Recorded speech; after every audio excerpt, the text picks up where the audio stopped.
سے خاموشی تو سب سے بہتر قبرستان میں ہوتی ہے، لیکن وہاں تو حرکت نہیں ہوتی، زندگی نہیں ہوتی ہے، اس لیے خاموشی کوئی ترقی نہیں ہے۔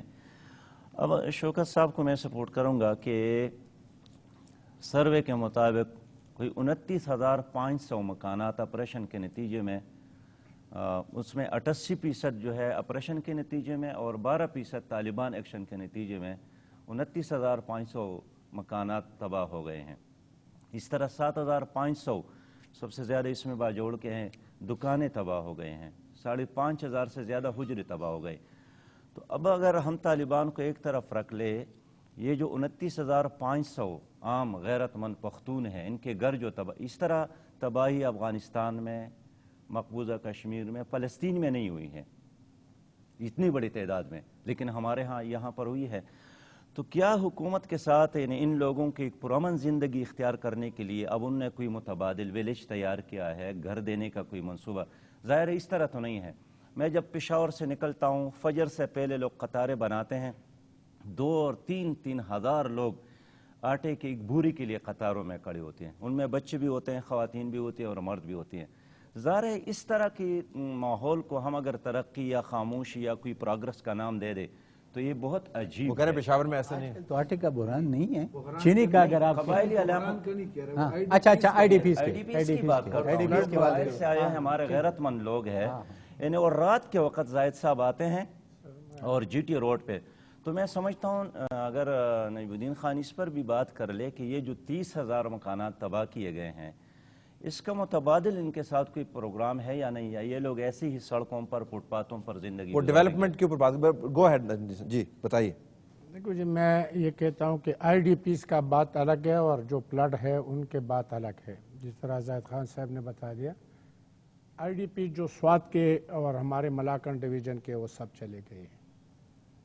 ہمارے ساتھ 5 لاکھ باجوڑی جنسی کے آئی ڈی پیز تھے، اس میں تقریباً 90%، 95% چلے گئے ہیں۔ وہاں ہے صرف وزیرستان کے جو کچھ جو اب بھی آپریشن ہو چکا ہے وہی آئی ڈی پیز ہے، باقی تمام ایجنسیوں کا آئی ڈی پیز دکھائی نہیں دے رہے ہیں۔ اور جو آپ کھڑے ہیں تو میرے خیال میں وہ سیلاب والی بات ہے۔ ہم نے جو وہاں یہی بات ہے جی اور کلیئر ہے جی۔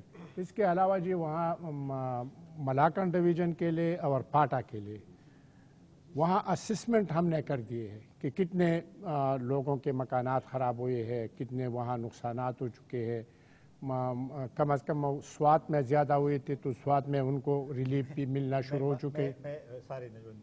بات یہی ہے، میں سرولحق صاحب کی خیالات کا احترام کرتا ہوں۔ اس وقت جب فلڈ کی میں دیر کی بات کروں کیونکہ میرا علاقہ ہے، نجیب الدین خان کا بھی علاقہ ہے، سرولحق صاحب کا بھی، اب بھی وہاں پہ آپ کی این جی اوز، کئی این جی اوز خوراک گھروں میں جا کے تقسیم کر کے دے رہے، تو وہ نہیں مطلب اچھی بات یہ ہے۔ دیکھیں اچھی بات تو اس تھی کہ آپ اس جو پختون کا ایک روایت ہے وہ تو ایک الگ بات ہے، لیکن جب ضروریات ہے اب بھی مثال کی ضروریات نہیں بھی گاؤں میں، جس پہ ایسے علاقے بھی ہے کہ جس میں سیلاب آئی بھی نہیں ہو رہا ہے، وہ پختونوں کی روایت والی جگہ ہے، مجھے یہ چیز اچھی تو نہیں ہے۔ آپ وہ تو کہہ رہے کہ جی مل ہی نہیں رہا ہے نا، یا تو مل رہا ہے یا نہیں۔ فلڈ کی بات نہیں کر رہے ہیں، اب قبائل کی بات کر رہے ہیں، فلڈ کی بات ہم نہیں کر رہے ہیں۔ میں لائن کی بات نہیں کر رہا ہوں، میں لائن کی بات نہیں کر رہا ہوں، میں گھروں کے میں یہی پوچھنا چاہتا ہوں کہ ان 29,000 گھرانوں کے لیے کیا بندوبست ہے؟ یہ کیسے جائیں گے تو لوگ کہاں رہیں گے؟ میں نے کہہ دیا کہ ہم نے ان کے لیے جو پاٹا اور پاٹا دونوں کے لیے 3 لاکھ روپیہ جس کے مکانات خراب ہوئے ایک پروگرام بنایا ہے، اس میں جو لوگ چلے گئے ہیں ان کے اسسمنٹ ہو رہے ہیں، آپ کا پاٹا سیکریٹ کر رہے ہیں اور ان کے سوات میں مل رہے ہیں۔ نہیں جی، جو چلے گئے ہیں ان کو تو مل رہے ہیں، پروونشل گورنمنٹ دے رہے ہیں۔ اور پاٹا میں ہم نے 2 بلین سر 2 بلین روپیہ، اب میں کہتا ہوں کہ 2 بلین روپیہ ڈسٹریبیوٹ کرنا ہے یا کر دیا ہے؟ ہم نے یہاں سے ریلیز کر کے پاٹا سیکریٹریٹ کو دیے ہیں۔ کس چیز کے لیے سر؟ صرف یہ مکانات تعمیر کرنے جو ریلیف کا پروگرام ہے ان کے لیے ہم نے دیے ہیں، اور جو خرچ ہو رہے ہیں وہ دیں گے۔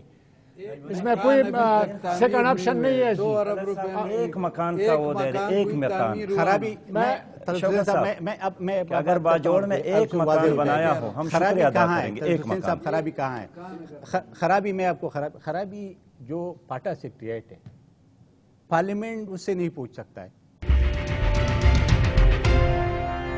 سیکیورٹی کی صورتحال ناظرین مختلف نقطہ فکر آپ کے سامنے آئے، لیکن یہ تقریباً سب نے مانا کہ وہ حالات نہیں ہیں جب طالبان نے عدالتیں بنائی ہوئی تھیں، تھانے ان کے قبضے میں تھے، اس کے علاوہ سڑکیں بھی ان کے قبضے میں تھیں، اور کوئی وہاں پر فاٹا کے ریجن کے اندر طالبان کی مدد اور طالبان کے نو آبجیکشن سرٹیفکیٹ کے بغیر موو نہیں کر سکتا تھا. تو عملی طور پر ایک ریاست بن چکی تھی، اس کا ڈھانچہ تباہ کر دیا ہے. لیکن تباہ کرنے کے بعد ہم نے وہاں پر کیا کیا ہے؟ لوگوں کو احساس تحفظ فراہم کیا ہے یا نہیں کیا ہے؟ آپ ان میں سے بہت سی آراء سے ہو سکتا ہے اتفاق نہ کرتے ہوں، لیکن یہ مختلف رنگ ہیں جو فاٹا کی سیکیورٹی سچویشن کو ریپرزینٹ کرتے ہیں، اور ان رنگوں کو ہم نے ایک پالیسی میں کنورٹ کرنا ہے تاکہ دنیا جو فاٹا کے اوپر نظر رکھے ہوئے ہے وہ ہماری بات کے وزن کو محسوس کرے اور یہ نہ سمجھے کہ ہم بے وزن بات کر رہے ہیں جس کے اندر لوگوں کی آراء شامل نہیں ہیں. ہمیں آج اجازت دیجیے، کل جب ہم آپ سے ملاقات کریں گے تو اسی پینل کے ساتھ ہم بات کر رہے ہوں گے کہ ان تمام لوگوں نے جنہوں نے بہت سے آپریشن کے دکھ سہے ہیں، حکومت وقت نے اور اس نظام نے ترقیاتی منصوبوں کی مد میں کیا دیا، اور اس کے ساتھ ساتھ مستقبل میں ہمیں یہاں پر کیا کرنا ہے. اللہ حافظ.